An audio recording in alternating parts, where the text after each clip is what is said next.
महाराष्ट्र राज्य सांस्कृतिकदृष्ट्या अनेक परंपरा, उत्सव आणि वारशांनी नटलेला आहे.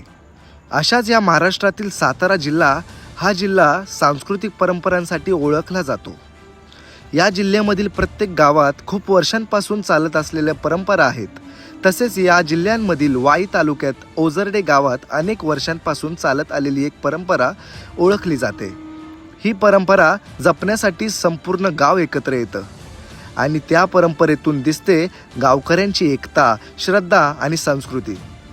चला तर मग आजच्या व्लॉगमध्ये आपण पाहूया या परंपरेमागचा इतिहास आणि त्यामागची खास गोष्ट.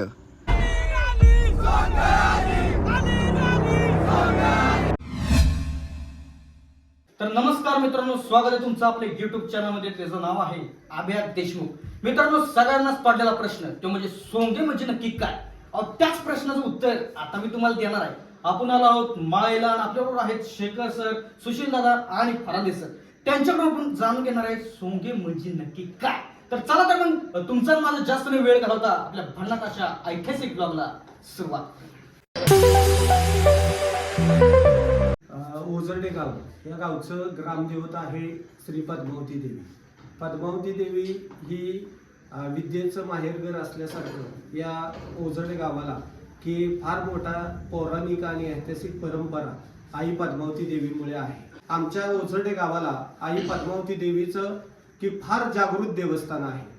देवीचं गाव असल्यामुळं आम्ही या ठिकाणी देवी ओझरडे गावावर सदैव कृपा धरून आहे.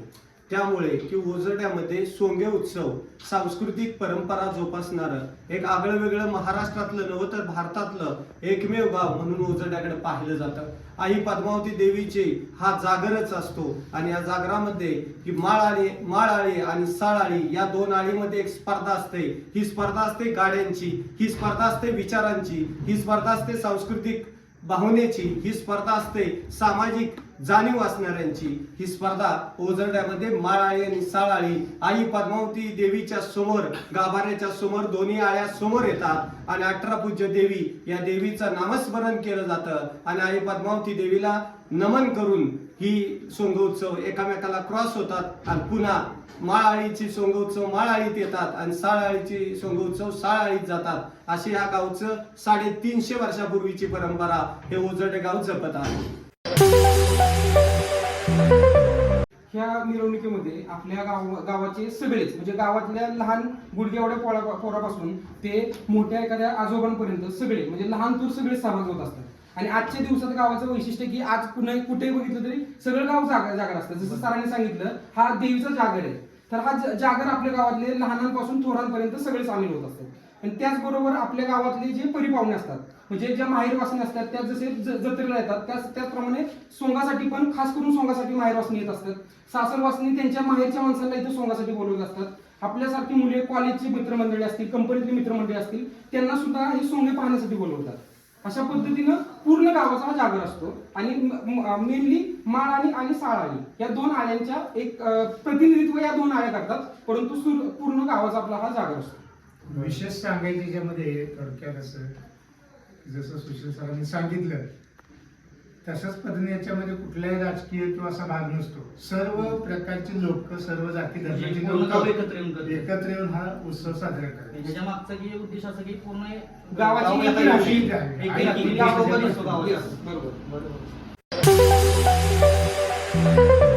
या सोंगासाठी प्रत्येक ट्रॉलीला गाडी म्हणत असतो. तर प्रत्येक सरासरी डिपेंड करतं की कशा पद्धतीने जातं. सरासरी एका गाडीचा खर्च असतो ते 3 ते 4 हजारच्या दरम्यान जातो. आणि ज्या मेन म्हणजे जसं की मानाची अष्टभुजा देवीची गाडी जी मानाची असते त्या गाडी म्हणजे ती गाड्या सोंगाचं प्रतिनिधित्व करते. तर त्या ज्या मेन गाड्या असतात जसे 5 पांडवाची गाडी असेल, अष्टभुजा गाडीचे, त्यांचा खर्च 7 ते 8 हजार किंवा कधी कधी 10 हजारापर्यंतच्या घरात जातो. मग अशा प्रत्येक आळीच्या म्हणजे ह्या आळीच्या, माळीच्या आणि साळीच्या सरासरी 12 ते 15 प्रत्येक वेळेस गाडी असतात. आणि प्रत्येक गाडीचा ऍव्हरेज खर्च झाला तर 5 हजारच्या दरम्यान खर्च असतो टोटल. एका गाडीचा खर्च, गाडीचा म्हणजे त्यांचा सेटअप बनवणं आणि ड्रेपरी त्याचा सरासरी 5 हजारच्या घरात खर्च जातो ऍव्हरेज. जास्त कमी पण असू शकतो. आता आमच्याकडे माळाळीमध्ये 12 ट्रॉली आहेत. ट्रॉली म्हणजे आम्ही याला गाडा म्हणतो. त्याच्या मागचा पण मी थोडा इतिहास सांगतो. आपल्याकडे पूर्वी बैलगाडीतून ज्यावेळेस सोंग निघायची तर त्यावेळेस आपण मसव्यातनं गाडा आणायचो. म्हणजे मी पूर्वजांना विचारल्यानंतर मला माहिती मिळाली. तर मसव्यातनं आपण गाडा आणायचो. जसं आपण बगाड्याला सुद्धा जो रथ आहे त्याला गाडा म्हणलं जातं, बगाड्याचा सुद्धा जो रथ आहे त्याला पण गाडा म्हणलं जातं. तसंच आपल्या देवीचा पण आता ट्रॉली जरी बांधत असलो तरी आपण म्हणतो की मला देवीचा गाडा बांधायचा आहे, तर याला आपण गाडा म्हणतो. हे जे आपण सोंगाचं जसं 26 जानेवारीला चित्ररथ म्हणतो तसं आपल्या गावामध्ये जे ट्रॉली आपण सजवतो त्याला गाडा म्हणतो.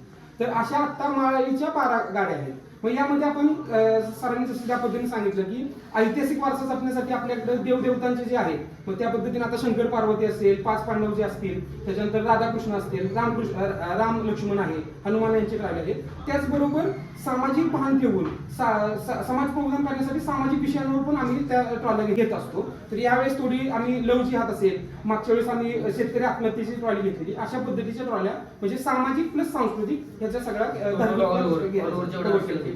त्या गाड्यातून समाजाला काही ना काहीतरी प्रबोधन व्हावं अशा पद्धतीचे विषय त्याच्यामध्ये असतात. म्हणजे काहीतरी सोयीचा मिळावा एखादा किंवा माणसं काहीतरी आत्मसात करतील खऱ्या जीवनात पण. आता यंदा एक अशी आहे की शेतकऱ्याला मुलगी दिली जात नाही. ही सामाजिक महाराष्ट्राचा नव्हे भारताचाच प्रश्न आहे की शेतकरी म्हटली मुलगी कोणते. आम्ही यावर्षी शेतकऱ्याला मुलगी द्यावी यासाठी एक चित्र शेतीशिवाय मजा नाही, वावर आहे तर पावला ही थीम घेऊन ट्रॅक्टरवर तो स्वतः शेतकरी ही जो ब्रँड आहे भविष्याचा अन्नदाता आहे त्याचं आम्ही घेतलेलं आहे. त्याची सौभाग्य होती की जी ठामपणे आपल्या शेतकरी पतीसाठी 24 तास शेतामध्ये काम करण्याचं धाडस करते. असे देखील आमचं देखाव्यातला एक सीन आहे. ओझरडे गावची लोकसंख्या साधारणतः 8-8.5 हजार लोकसंख्या आहे. पण कमीत कमी 25-30 हजार लोक या ओझरडे गावात येतात. पंचक्रोशीत नव्हे, तालुक्यात नव्हे, सातारा जिल्ह्यात नव्हे तर महाराष्ट्रातलं लोक पहाटे एबीपी माझावाले येऊन या ओझरड्याची सोंग हायलाईट करतात. कारण हे गाव खरं सांगतो सोंगाड्यांचं गाव म्हणून ही गावाची पार्श्वभूमी आहे. आता कसं आहे, एखादा पाहुणा आलाय तुमच्या घरी असेल किंवा यांच्या घरी असेल आणि त्याला पात्र घ्यायची फार उत्सुकता असेल, तो येऊन आम्हाला भेटला की आम्हाला घ्यायचंय पात्र, आम्ही ऍडजस्ट करून त्याला ऍडजस्ट करून पात्रही देतो. पहिल्या गाडीवर सेट असतात डान्सचे वगैरे, त्याच्यावरही नाचतात पाहुणे. त्याचबरोबर खाली सेटअपला खाली मुलं 100-500 या एका आळीचं माळाळीचं 6 आळीचे 100-500 मुलं नाचत असतात. त्यात देखील बरेचसे पाहुणे नाचतात. असं काय नाही ओझरडे कुणाला सामावून घ्यायला, अख्ख्या तालुक्यातील कुठनंही येऊ दे किंवा जिल्ह्यातला आम्ही त्याला सामावून घ्यायचा प्रयत्न करतो. आणि महाराष्ट्राचं एक वेगळं लौकिक जपणारं गाव आहे, त्यामुळे इथं सगळ्यांना सर्व जाती धर्माचे लोक एकत्र येऊन हा सोंग उत्सव साजरा करतात. फक्त माळाळी हा एक भाग आहे, साळाळी हा एक भाग आहे, पण ही सोंग अख्ख्या गावची असतात. अख्खे गाव त्यामध्ये सहभागी होतात. आधी 2 दिवस त्या ट्रॉलीवर सेट बांधायचा कुठला हे 5 दिवस आधी ठरते की आम्ही ट्रॉली कोणती बांधणार आहे किंवा आमचे मित्र कोणती बांधणार आहेत. त्या ट्रॉलीचे पूर्ण उदाहरणार्थ यमाची गाडी असेल, रेडा तयार करायचा असेल, त्यामध्ये लोखंडी फ्रेम असते, त्याला भात्यान लावलं जातं, त्यानंतर त्याला पोती लावली जातात, त्यानंतर त्याच्यावर चुना मारला जातो, पुन्हा त्याला ब्लॅक कलर दिला जातो. या सगळ्यांचा की एक ट्रॉली बांधाय कमीत कमी 30 ते 40 तास जातात आणि त्यामध्ये 4-5 जण एकत्र येऊन कष्टाचं चीज असतं.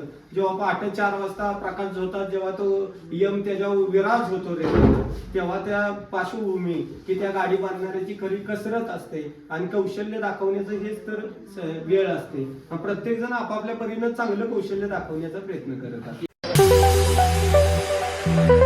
प्रत्येक जण स्वतः म्हणजे स्वतःची कला म्हणजे गावकऱ्यांची जी कला आहे, आपली कला आहे ती एक दाखवण्याची संधी आणि प्रत्येकाला की मी केलेलं जी एक प्रतिकृती आहे ती एकदम चांगली झाली पाहिजे हे एक भाव असतो. त्यामुळे स्वतःच तयार करतो.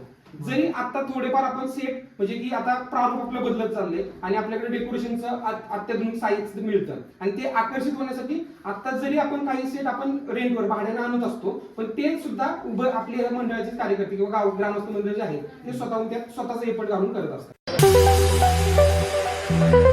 देवी पद्मावती देवीची सोंग आहे. देवीच्या दाराच्या समोर दोन्ही चित्ररथ 18 भुजांचे तिथे येतात. आल्यानंतर भेट लग्नामध्ये कसं असतं, वर पक्ष वधू पक्ष यांची भेट होती, तशी माळाळी आणि साळाळी या दोन्हीची भेट होती.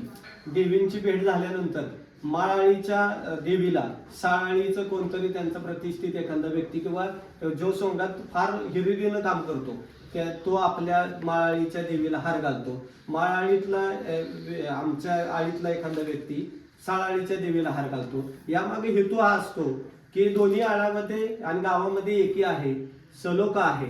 आणि सोंग ही परंपरा आमच्या 350 वर्षाची जुनी आहे. 350 वर्षात दोन आळीमध्ये कधी वादविवाद वैचारिक तसलं कधीच झालं नाही. त्याचं कारण आहे की ही देवीचं फार मोठं जागृत देवस्थान असल्यामुळं आम्हाला आमच्या संस्कृतीनं शिकवलंय की आम्ही एकमेकाला विरोध न करता चांगलं कोण करेल यावर स्पर्धा केली जाते. आणि ती स्पर्धेमध्ये दोन्ही आळ्या चांगल्या पद्धतीनं काम करतात. देवीला हार घातल्यानंतर की जो उपस्थित प्रेक्षक असतो किंवा उपस्थित सर्व भाविक असतो तो टाळ्या वाजवतो, जेणेकरून सगळ्यांना वाटतं की देवीच्या समोर, पद्मावती देवीच्या समोर, की दोन्ही देवी समोर आल्यानंतर दोन्ही आळ्यांचा मिलाप झाला आणि एक होऊन पुन्हा एकदा आम्ही आमच्या मार्गाला तिथून मार्गस्थ होतो. सोंग घेणे मग उदाहरणार्थ लक्ष्मी नारायण असेल किंवा इतर लक्ष्मीचं पात्र पुरुषच घेतो आणि लक्ष्मी हुबेहूब पुरुष तयार होतो. म्हणजे सोंगाड गाव म्हणून उजळण्याची परंपरा आहे. त्यानंतर तुमचं देवीचं कुठलंही पात्र असो, की पार्वती असेल शंकर पार्वती मध्ये, तर तेही पात्र पुरुषच घेतो, पुरुषच भाग घेतात. आजपर्यंतचा इतिहास आहे की बऱ्याचशा महिलांची इच्छा असते की आम्हाला कुठेतरी 18 पूज्य देवीवर की सिंहावर आरूढ व्हावं आणि सोंगात आम्हाला सहभागी करावं. पण ही गावची परंपरा नाही. ही 350 वर्षापासून चालत आलेली पुरुषच फक्त भाग घेतात. ही परंपरा आम्ही पुढे चालवलेली आहे. तर एक महिना अगोदर सोंग्याचा एक महिना अगोदर आपली मीटिंग भरते, फॉर्मल मीटिंग असते. त्यामध्ये आपण सगळ्यांना बोलवतो आणि त्याच्यानंतर आराखडा केला जातो की यंदा सोंगामध्ये काय काय असणार आहे, कोण इच्छुक आहे गाडा घेण्यासाठी, आपण लिस्ट काढतो. मग किती खर्च येऊ शकतो, जसं मी सांगितलं की प्रत्येक ट्रॉलीचा खर्च ठरलेला आहे. तर कोण मोठी बजेटची ट्रॉली घेणार आहे तर त्याच्यानुसार वर्गणी किती ठरवली पाहिजे. कार्यक्रम सुरळीत होण्यासाठी जितकी गरजेची आहे तेवढीच वर्गणी ह्या मीटिंगच्या माध्यमातून ठरली जाते. परंपरा तर पाहिजेच, परंपरेशिवाय सोंग होऊ शकत नाही. सुसंस्कृती किंवा आपलं पण पाहिजे. पहाटे 4ला सोंग निघतात. त्यामुळे काय होतं, पहिली गाडी ही डान्सची असते दोन्ही आळीला सांस्कृतिक कार्यक्रम पहिल्या ट्रॉली सेट असतो. आता यंदा आमची राधा पाटील आहे. राधा पाटील ही ट्रॉली आहे पहिली. त्या राधा पाटीलला जर म्युझिकच नसेल किंवा कुठलं गीतच नसेल तर राधा पाटील पुढे नुसती उभी करून चालेल का. आणि पहाटे 4ला असल्यामुळे चुकून एखाद्याची झोप लागू नाही लागली तर तो आवाजाने जागा व्हावा की सोंग आता सुरू झाले. त्यामुळे हा उत्सव 350 वर्षापासून ढोल आले, नंतर हलगी आल्या, नंतर आता थोड्या आवाजात सिस्टीम आली. आवाजाची मर्यादा कमी ठेवून आम्ही दोन्ही आळीला वाजवतो. स्पर्धा ही नसते सिस्टीम मध्ये, काय नसतं. त्यांच्या आळी ती वाजवते, आमच्या आळी क्रॉसिंगला दोन्ही आळीची सिस्टीम बंद ठेवतो आम्ही आणि एकामेकाला क्रॉस होतो आणि पुन्हा मग सिस्टीम चालू होते. कारण पहिली ट्रॉली ह्या सिस्टीमवरच चालते. त्यामुळं डीजी सांस्कृतिक कार्यक्रम हा महत्वाचा आहे सोंगामध्ये, पण डीजी पहिल्या गाडीसाठी, डान्सच्या गाडीसाठी महत्वाचा आहे. आता संस्कृती प्रत्येक गावची, उदाहरणार्थ बावधनचं बगाड आहे, पांड्याचं बगाड आहे, सुरूचं बगाड आहे, कवठ्याचं, तशी उजरड्याची सोंग आहे. आता ठीक आहे, काय असतं, काही IT डिपार्टमेंट, IT क्षेत्रामध्ये इंजिनियर झालेले असतात, ते IT क्षेत्रात जॉबला लागतात. आता वाई तालुका तसा MIDC एवढी डेव्हलप नाही इतर जिल्ह्याशी तुलना करता. पुण्यामध्ये जॉबच्या वॅकन्सी असतात, त्यामुळं डायव्हर्ट होतात, पुण्यात जॉबला जातात. पण सोंग उत्सवासाठी ते रिटर्न येतात. खरं सांगू, कोविडमध्ये सगळ्यांना कळलंय की गावाची काय किंमत आहे. बरोबर. कोविडनं सगळ्यांना सांगितलं कोट्याधीश असला तरी आपण पैसे इथंच ठेवून जाणार आहे. अगदी कोणी असलं तरी बरोबर सोबत काय घेऊन जात नाही. जग जाता सिकंदर ती जातानी काय घेऊन गेला नाही.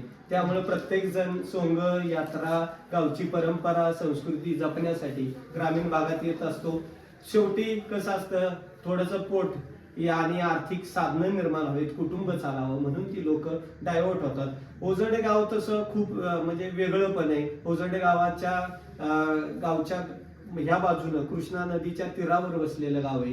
डाव्या बाजूला कृष्णा नदी आहे, माझ्या उजव्या बाजूला दोन धरणाचा डावा कालवा वाहतो. मध्यंतरी हे गाव प्रगतशील बागायतदारांचं गाव, शिक्षकांचं गाव, सुसंस्कृत की IAS ऑफिसर, त्याचबरोबर क्लास 1 अधिकाऱ्यांचं गाव, असं या गावामध्ये प्रगतीशील शेतकरी देखील सापडतील आणि क्लास 1 अधिकारीही सापडतील. या सगळ्यांची सांगड असणारी सगळ्यात जास्त जिल्ह्यातले शिक्षक ओझरडे गावात आहेत. असं ही वैचारिक आणि सर्व गुण संपन्न गाव म्हणून गावाकडे पाहिलं जातं. जॉब निमित्त लोक बाहेर जातील, पण गावाची ओढ कायम असते. सुट्टी कधी मिळतील, मी गावाला कधी जातोय, ही भावना प्रत्येकाच्या मनामध्ये असते. खूप खूप धन्यवाद. तुम्ही खूप छान अशी माहिती सांगितली. तर धन्यवाद. मित्रांनो, तुम्हाला सुद्धा सोंग म्हणजे नक्की अजून काय कळलं नसेल, आता जावा आणि आपला ब्लॉग नक्की बघा. आणि मित्रांनो, भरपूर लोकांपर्यंत आपला हा ब्लॉग शेअर करा, म्हणजे आपली सोंग त्यांच्यापर्यंत पोहोचतील. आणि कमेंट करा की कोणत्या आळीची ट्राय आपल्याला आवडली. आणि मित्रांनो, अशाच भन्नाट आणि ऐतिहासिक ब्लॉगसाठी आपल्या युट्यूब चॅनलला म्हणजेच आभ्या देशमुख या युट्यूब चॅनलला नक्की सबस्क्राईब करा.